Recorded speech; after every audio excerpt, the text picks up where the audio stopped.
Vjosa Osmanit me LDK-n. Pra nuk ka ndodhur vetëm me një vendim të një mbledhjes kryesisë. Por ka qenë publikisht, ka qenë gatishmëria për të rikthyer, ka qenë gatishmëria për të hapur dhe për të bashkuar, dhe pastaj ka pasur veprime graduale deri që e pa mbram me një bashkim madhështor.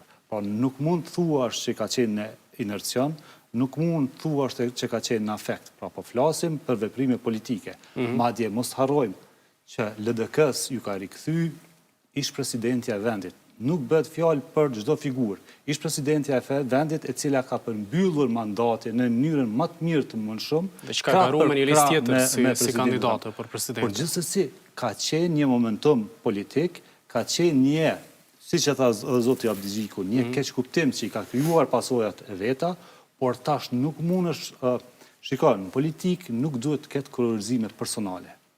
Në politik duhet të ketë angazhim, duhet të ketë qëllim dhe bashkim i ideve dhe energjive. Kjo s'është personale, Osmani Abdigjiku. Në këtë kuptim, pra, secili ka angazhimet e veta, ideologjit për një LDK dhe për të ndërtuar një shtet të fuqishëm dhe për të pasur prapë një pozicion më të mirë të Kosovës në arenën ndërkombëtare.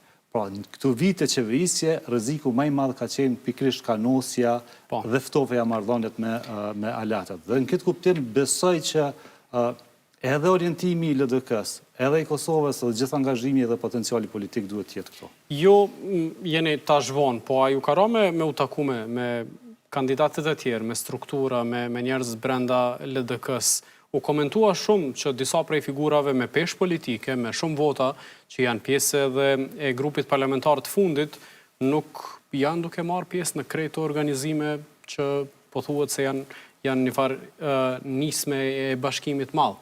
Pra, po shoh edhe reagimet vetë vendosjes, tash që ka deputet që s'po e pranojnë Vjosa Osmanin në LDK, LRM ti kishin dhënë votën për presidentet shtetit. Po shiko, secila parti politike po thuaj se sot që bangar, po merret me LDK-n dhe me Vjosa Osmanin.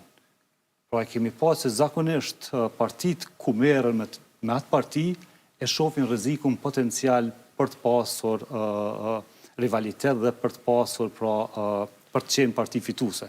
Prandaj edhe lëvizja vetëvendosje dhe të tjerët janë të marrë me Vjosa Osmanin dhe me LDK-n sepse ka bën një bashkim të natyrshëm, e ka bën një bashkim jo siç kanë pritur ata, pra me tensione dhe me probleme.